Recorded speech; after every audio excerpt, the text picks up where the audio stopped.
So it's hot in here, and I gave blood today, so I'm a little drained. But I was gonna read chapter 3. But before I read it, what I wanted to do was actually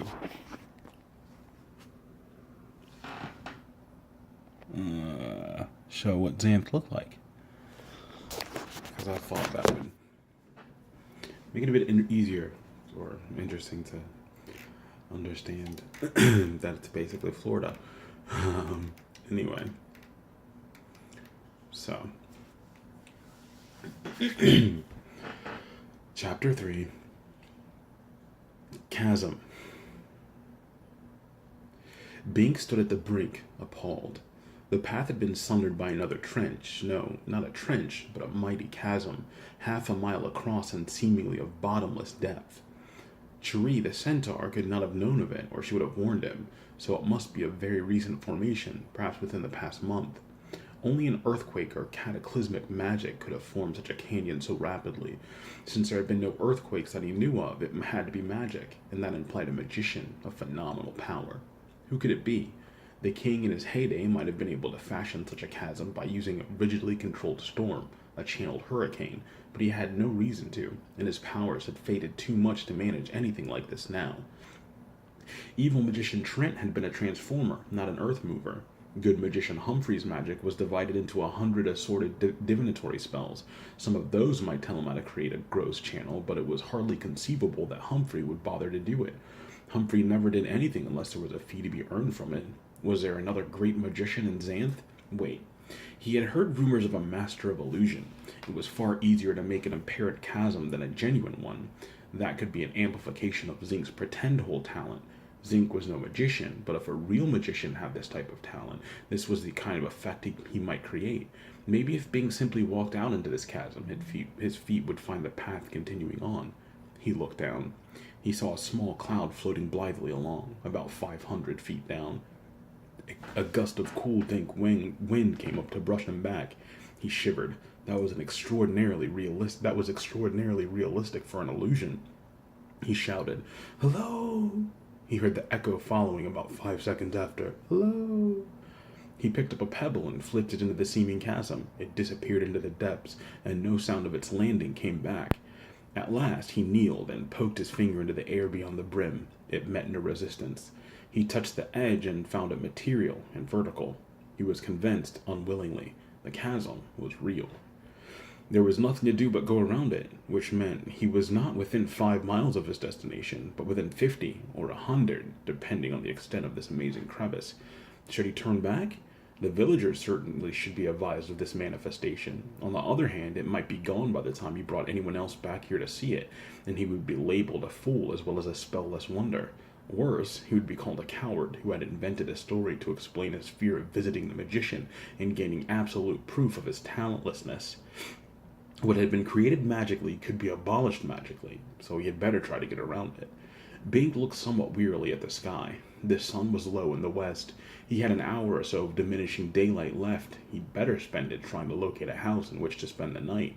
The last thing he wanted was to sleep outside in unfamiliar territory, at the mercy of strange magic. He had had a very easy trip so far, thanks to Cherie, but with this emergency detour, it would become much more difficult. Which way to turn, east or west? The chasm seemed to run interminably in both directions, but the lay of the land was slightly less rugged to the east, making a gradual descent. Maybe it would approach the bottom of the chasm, enabling him to cross it. Farmers tended to build in valleys rather than on mountains, so as to have ready sources of water and be free of the hostile magic of high places. He would go east. But this region was sparsely settled. He had seen no human habitations along the path so far. He walked increasingly swiftly through the forest. As dusk came, he saw great black shapes rising out of the chasm, vastly spreading leathery wings, cruelly bent beaks, glinting small eyes, vultures perhaps, or worse. He felt horribly uneasy. It was now necessary to conserve his rations, for he had no way of knowing how far they would have to stretch. He spotted a breadfruit tree and cut a loaf from it, but discovered the bread was not yet ripe. He would get indigestion eating it. He had to find a farmhouse. The trees became larger and more gnarled of trunk. They seemed menacing in the shadows. A wind was rising, causing the stiff, twisted branches to sigh. Nothing ominous about that. These effects weren't even magical, but Bink found his heart beating more rapidly, and he kept glancing back over his shoulder. He was no longer on the established trail, so his comparative security was gone. He was going deeper into the hinterland, where anything could happen. Night was the time of sinister magic, and there were diverse and potent kinds. The peace spell of the pines was only an example. There were surely fear spells, or worse. If only he could find a house. Some adventurer he was. The moment he had to go a little out of his way, the instant it got dark, he started reacting to his own too creative imagination. The fact was, this was not the deep wilderness. There would be few real threats to a careful man. The true wilds were beyond the good magician's castle, on the other side of the chasm. He forced himself to slow down and keep his gaze forward. Just keep walking, swinging the staff over to touch anything suspicious. No foolish. The end of the staff touched an innocuous black rock. The rock burst upwards with a loud whirring noise. Bink scrambled back, falling on the ground, arms thrown up protectively before his face. The rock spread wings and flapped away. Coo! It protested reproachfully. It had been only a stone dove, folded into its rock shape for camouflage and insulation during the night. Naturally, it had reacted when poked, but it was quite harmless. If stone doves nested here, it was bound to be safe for him. All he had to do was stretch out anywhere and sleep. Why didn't he do just that? Because he was foolishly terrified of being alone at night, he answered himself. If only he had some magic, then he would feel more secure. Even a simple confidence spell would serve. He spied a light ahead. Relief. It was a yellow square, nearly certain indication of human habitation. He was almost tearfully pleased. He was no child, no adolescent, but he might as well be, here in the forest and off the bounds of his map. He needed the comfort of human companionship. He hurried towards the light, hoping it would not turn out to be some illusion or trap sponsored by an inimical being. It was real. It was a farm at the edge of a small village. Now he could see other squares of light farther down the valley. Almost joyfully, he knocked on the door. It opened grudgingly to show a homely woman in a soiled apron. She peered at him suspiciously. I don't know you, she grumped, edging the door closed again. I am Bink of the North Village, he said quickly. I have traveled all day and was balked by the chasm. Now I need lodging for the night. I will perform some reasonable service for the favor. I'm strong, I can chop wood or load hay or move rocks. You don't need magic to do those things, she said. Not with magic, with my hands. How do I know you're not a wraith, she demanded. Bink held out his left hand, wincing. Prick me, I bleed. It was a standard test, for most nocturnal supernatural creatures had no blood, unless they had recently fed on some living creature. Even then they had none that would flow. Oh, come on, Martha, a man's gruff voice called from inside. There hasn't been a wraith in these parts for a decade, and they don't do no harm anyway. Let him in. If he eats, he's human. Ogres eat, she muttered. But she cracked the door open far enough for Bink to squeeze through.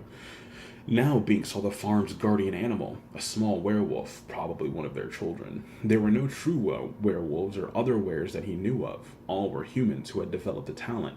Such changelings were increasingly frequent, it seemed. This one had the large head and flattish face typical of the type. A real werewolf would have been indistinguishable from a canine until it changed. Then it would have been a wolfish man. Bink put out his hands as it slunk up to sniff him, then patted it on the head. The creature metamorphosed into a boy about 8 years old. Did I scare you, huh? He begged. Terrified, Bink agreed. The lad turned towards the man. He's clean, Pa, he announced. No smell of magic on him. That's the trouble, Bink muttered. If I had magic, I wouldn't be traveling. But I meant what I said. I can do good physical work. No magic, the man inquired as the woman poured Bink a steaming bowl of stew. The farmer was in his mid-30s, as homely as his wife, but possessed of a few small, deep smile lines around his mouth and eyes. He was thin, but obviously sturdy. Hard physical labor made for tough men. He flexed purple as he talked, then green, his whole body changing color smoothly. His talent. How'd you make it all the way from the North Village in one day, then? A lady centaur gave me a lift. A filly? I'll bet she did. Where'd you hang on to when she jumped? Bink smiled ruefully. Well, she said she'd drop me in a trench if I did it again, he admitted. Ha ha ha, the man brayed. Farmers, being relatively uneducated, tended to have an earthy sense of humor. Bink noticed that the homely wife wasn't laughing, and the boy merely stared uncomprehendingly. Now the farmer got down to business. Listen, I don't need no hard labor now's about, but I've got a part in a hearing coming up, and I don't want to go. Upsets the missus, you know. Bink nodded, though he did not understand. He saw the wife nod grim agreement. What sort of thing was this? So if you want to work off your lodging, you can stand in for me, the farmer continued. It won't only take about an hour, no work to it, except to agree to anything the bailiff says. Softest job you can find, and easy for you too, 'cause you're a stranger. Playing opposite a cute young thing, he caught the grim look of his wife and aborted the line. How about it? Anything I can do, Bink said uncertainly. What was this about playing opposite a cute young thing? He'd never find out while the wife was present. Would Sabrina object? Fine, there's hay in the loft and a bucket so you won't have to go outside. Just don't snore too loud, the missus don't like it. The missus didn't like a lot of things, it seemed. How did a man ever come to marry a woman like that? Would Sabrina turn shrewish after marriage? The idea made him uneasy. I won't, Bink agreed. The stew was not very tasty, but it was filling. Good stuff to travel on. He slept comfortably in the hay while the wolf curled up beside him. He did have to use the pot, and it stank all night, having no cover, but that was much better than going into the magic night. After the initial expression of objection to the stew, his innards settled down. Bink really had no complaint. He had gruel for breakfast, heated without fire. That was the wife's talent, a useful one for a farmstead. Then he reported to the neighbor's house a mile on down along the chasm for the hearing. The bailiff was a big, bluff man above whose head a small cloud formed when he concentrated on anything too intently. Know anything about it? He inquired after Bink explained. Nothing, Bink admitted. You'll have to tell me what to do. Good. It's just a sort of little playlet to settle a problem without ruining anybody's reputation. We call it surrogate magic. Mind you, don't use any actual magic. I won't, Bink said. You just agree to whatever I ask you, that's all. Bink began to get nervous. I don't believe in lying, sir. This ain't exactly lying, boy. It's in a good cause. You'll see. I'm surprised you folk don't practice it in the North Village. Bink was uneasily silent. He hoped he had not gotten himself into something ugly. The others arrived, 2 men and 3 young women. The men were ordinary bearded farmers, one young, one middle-aged. The girls ranged from indifferent to ravishing. Bink forced his eyes away from the prettiest one lest he stare. She was the most voluptuous, striking, black-haired beauty he had ever seen, a diamond in the mud of this region. Now the 6 of you sit down across from each other at this table, the bailiff said in his official voice. I'll do the talking when the judge comes. Mind you, this is a play, but it's secret. When I swear you in, it's for keeps. Absolutely no blabbing about the details after you get out. Understand? They all nodded. Bink was becoming more perplexed. He now understood about playing opposite a sweet young thing, but what kind of play was this with an audience of 1 that no one was permitted to report on later? Well, so be it. Maybe it was a kind of magic. The 3 men sat in a row on one side of the table, and the 3 girls faced them. Bink was opposite the beautiful one. Her knees touched his, for the table was narrow. They were silky smooth, sending a shiver of appreciation up his legs. Remember Sabrina, he told himself. He was not ordinarily swayed by a pretty face, but this was an extraordinary face. It didn't help that she wore a tight sweater. What a figure. The judge entered, a portly man with an impressive paunch and sideburns. All stand, the bailiff said. They all stood respectfully. The judge took a seat at the end of the table, and the bailiff moved to the far side. They all sat down. Do you 3 ladies swear to tell no truth other than that presented in this hearing, any time, anywhere, and to shut up about that? The bailiff demanded. We do, the girls chorused. And do you 3 louts swear the same? We do, Bink said with the others. If he was supposed to lie here, but never to talk about it outside, did that mean it was really a lie? The bailiff knew what was true and what was false, presumably, so in effect. Now, this is a hearing for an alleged rape, the bailiff announced it. Bink, shocked, tried to conceal his dismay. Were they supposed to act out a rape? Among these present, the bailiff continued, is a girl who says she was raped, the man she charges. He says it happened, but it was voluntary. That right, men? Bink nodded vigorously along with the others. Brother, he would rather have chopped wood for his night's lodging. Here he was, possibly lying about a rape he'd never committed. This is done anonymously to protect the reputations of those involved, the bailiff said, so as to have an adversary opinion in the presence of the first parties without advertising it to the whole community. Bink was beginning to understand. A girl who had been raped could be ruined, though it was no fault of her own. Many men would refuse to marry her for that reason alone. Thus, she could win her case but lose her future. A man guilty of rape could be exiled, and a man accused of rape would be viewed with suspicion, complicating his own future. It was almost, he thought grimly, as serious a crime as having no magic. Getting at the truth could be a very delicate matter, not something either party would want to advertise in a public trial. Win or lose, reputations would suffer grievously. Yet, how could justice be done if it never came to trial? Thus, this private, semi-anonymous hearing, would it suffice? She says she was walking down by the gap, the bailiff said, glancing at his notes. He came up behind her, grabbed her, and raped her. Right, girls? The three girls nodded, each looking hurt and angry.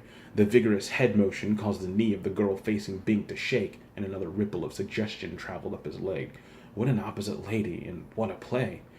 He said he was standing there, and she came up and made a suggestion. He took her right up on that, right, men? Bink nodded with the others. He hoped his side won. This was nervous business. Now the judge spoke. Was it close to a house? About 100 feet, the bailiff said. Then why did she not scream? He said he'd push her off the brink if she made a sound, the bailiff replied. She was frozen in terror, right, girls? They nodded, and each looked momentarily terrified. Bink wondered which of the three had actually been raped. Then he corrected his thought hastily. Which one had made the accusation? He hoped it wasn't the one opposite to him. Were the two known to each other prior to the occasion? Yes, Your Honor. Then I presume she would have fled him at the outset had she disliked him, and that he would not have forced her if she trusted him.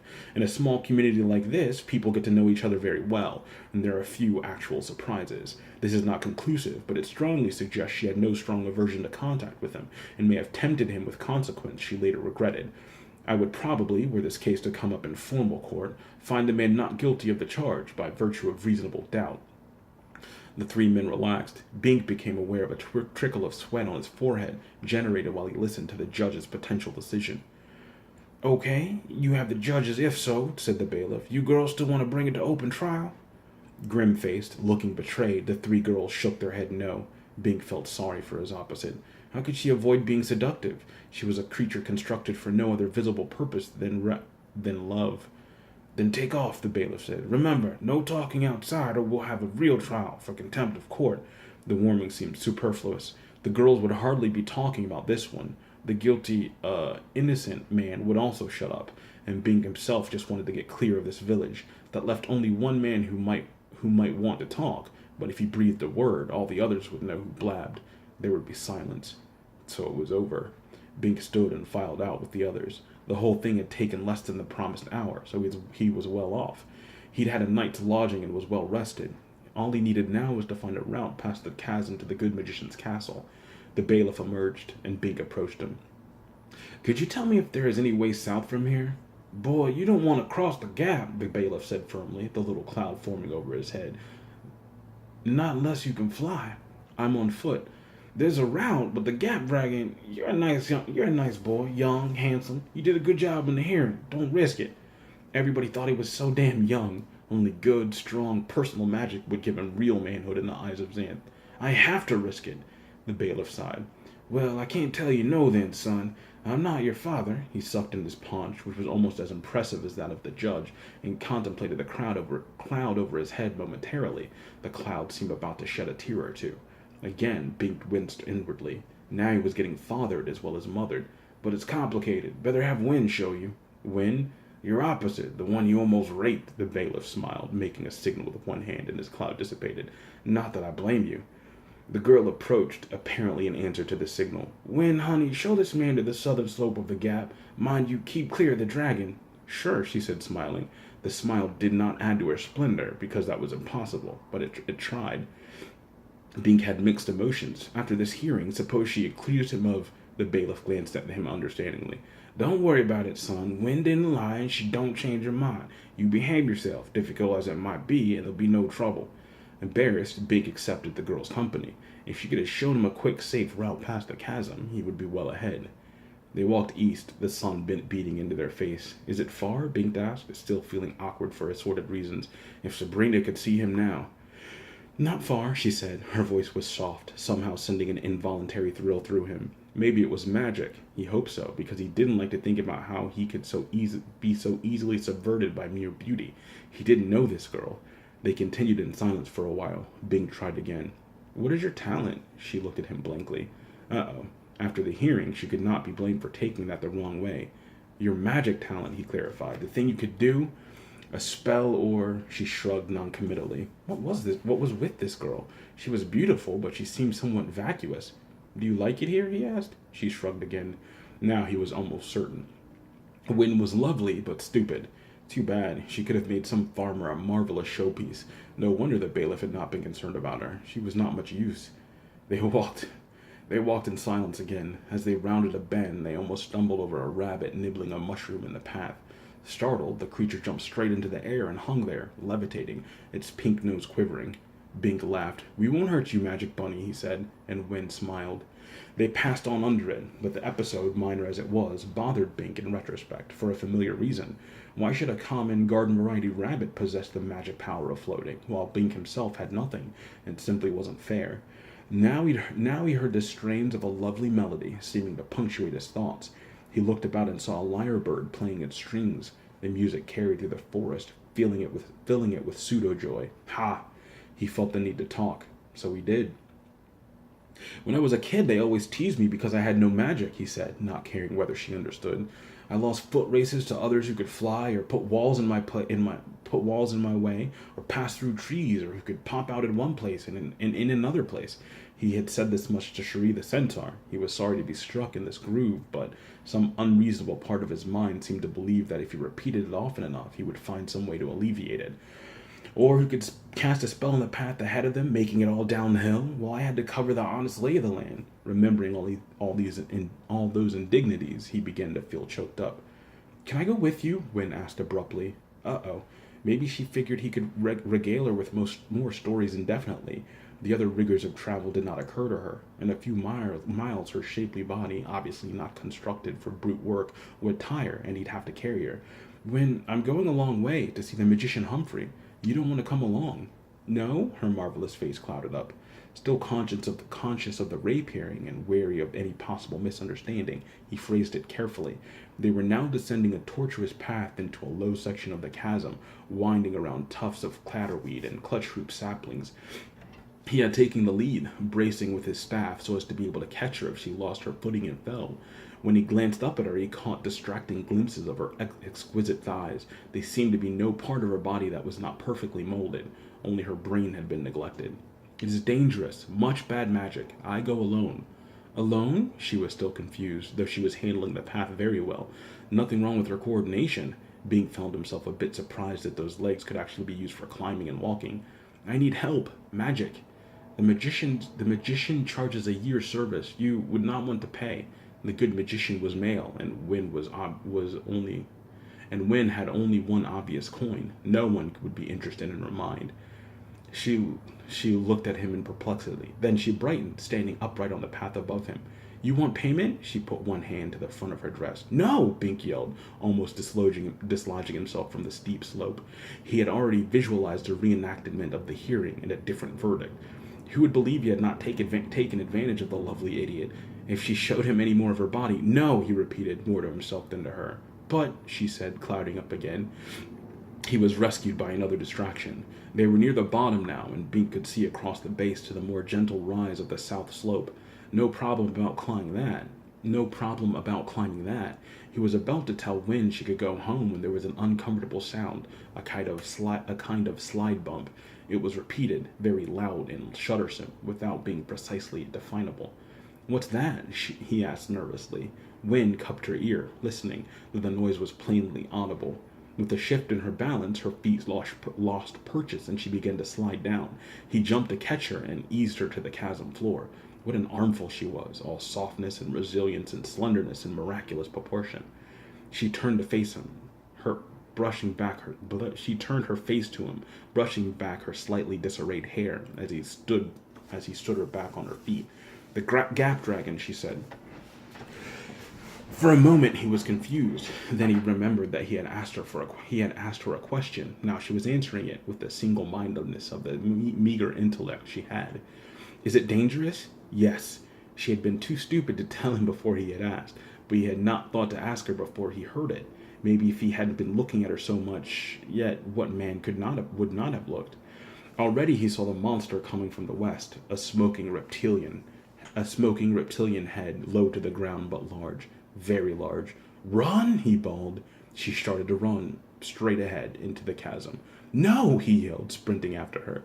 He caught her by one arm and spun her about. Her hair swirled winsomely, a black cloud about her face. "You want payment?" she asked. "Brother, run that way!" he cried, shoving her back toward the northern slope, since it was the closest escape.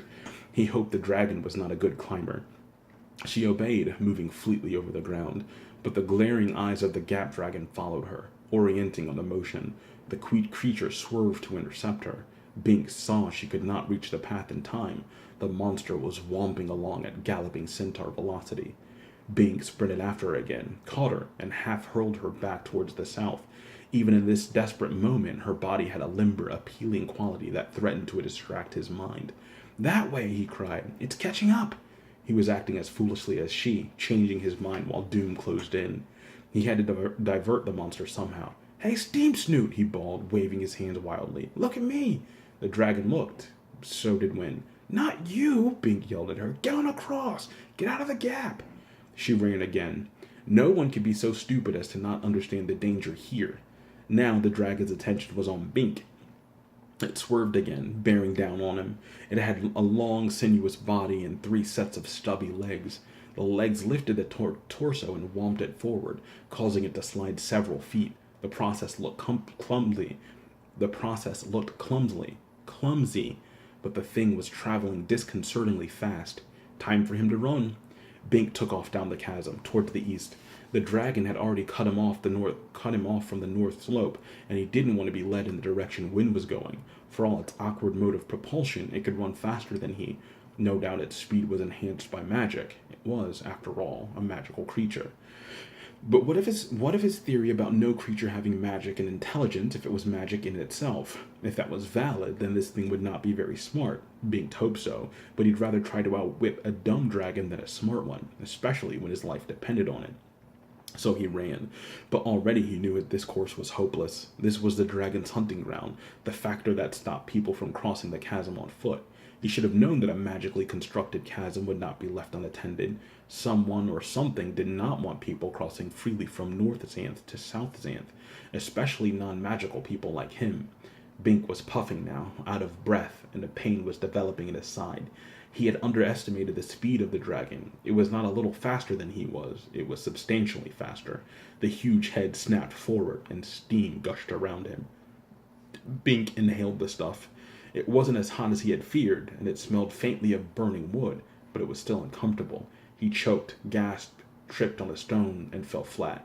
His staff flew out of his hands, that fatal moment of distraction. The dragon whomped right over him, unable to stop so rapidly. It was so long and low that it couldn't fall. The metallic body shot past, inertia carrying the head beyond range.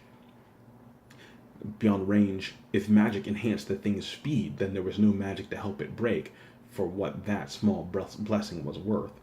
Bink's breath was momentarily knocked out of him by the fall. He was already desperately short of air. He gasped for more, unable to concentrate on anything else at the moment, not even on escape. While he lay, effectively paralyzed, the middle set of legs came down right at him. They came together as though yoked, ready to heave the heavy body up and forward again. He couldn't even roll aside in time. He would be crushed. But the massive claws of the right foot landed squarely on the rock that had tripped him. It was a big rock, bigger than it looked, and he had fallen on the lower side after stumbling on its built-up upper side. He was sprawled in a kind of erosion gully.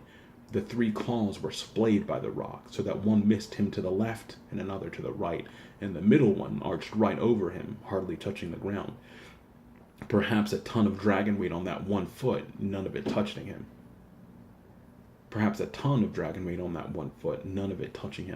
A lucky placement that could never have happened by design. Now he had some of his breath back, and the foot was gone, already lifted by the next whoomp. Had Bink been able to roll aside, he would have been caught squarely by one of the claws and squished. But one freak break did not mean he was out of trouble. The dragon was curling around to find him again, steaming back along its own long torso. It was marvelously supple, able to bend in a tight U-turn. Bink would have admired the quality more from a safe distance. Snake-like, the monster could convolute into knots if it had to, reaching him wherever he tried to hide. No wonder it whomped. It had no rigid backbone. Knowing it was futile, Bink still found himself trying to escape. He dashed under the tree trunk thick tail. The head followed him, the nostrils pursuing his scent as accurately as the eyes traced his motion. Bink reversed course and leapt up over the tail, scrambling for handholds on its scales. He was in luck. Some dragons had scales with serrated edges that sliced the flesh of anything that touched them. This one's scales were innocuously rounded. It was probably a survival trait in a chasm like this, though Bink wasn't sure why. Did sharp scales tend to snag on things, slowing the velocity of a low-to-the-ground monster? He tumbled over the tail, and the dragon's head followed smoothly. No steam now. Maybe the monster didn't want to heat up its own flesh. It was already savoring its conquest and repast, playing cat and mouse with him, though he'd never seen a werecat do that. Possibly real cats did play that way, though there weren't many of those, or mice, around these days, for some reason. But he was letting his mind run away with his attention again, and he couldn't afford it. Could he lead the dragon's head such a merry chase around its own body that it actually did tie itself in a knot? He doubted it, but might have to give it a try anyway. It was better than just getting swallowed. He was back at the rock he had stumbled over. Now its position was changed. The moving weight of the dragon had dislodged it. There was a crack in the ground where it had been, a deep, dark hole. Bink didn't like holes in the ground. No telling what might lurk in there. Nicklepedes, sting lice, hoopworms, leper mud. Ugh. But he had no chance at all here amid the coils of the Gaff dragon. He jumped feet first into the hole. The earth crumbled beneath his weight, but not quite enough. He sank in up to his thighs and stuck. The dragon, seeing him about to escape, blasted a torrent of steam, but again it was warm vapor, not burning hot, actually little more than coalesced breath. This was not, after all, a fire dragon, but a pseudo-fire dragon. Few people were likely to get close enough to know the difference. The mist bathed Bink, soaking him down thoroughly, and turned the dirt around him to mud. Thus lubricated, he began to move again, down. The dragon snatched at him, but Bink popped through the constriction with a sucking sound that complemented the futile clicking of the dragon's teeth. He dropped about 2 feet to solid rock. His feet stung, especially the ankle that had been turned, but he was unhurt. He ducked his head down and felt about him in the darkness. He was in a cave. What luck! But he still wasn't safe. The dragon was clawing at the ground, gouging out huge chunks of dirt and rock, steaming the remainder into rivulets of mud. Gooey chunks splattered against the cave floor. The opening was widening, letting in more light. Soon it would be big enough for the dragon's head. Bink's doom had only been postponed. This was no occasion for caution. Bink strode ahead, hands touching each other before him, arms bound in a horizontal circle. If he hit a wall, he would only bruise his forearms. Better a bruise than the crunch of a dragon's teeth. He did not hit a wall. He struck a mud slick instead. His foot shot out from under, and he took a belly flop. There was water here. Real water, not dragon's breath. A trickle wending down. Down!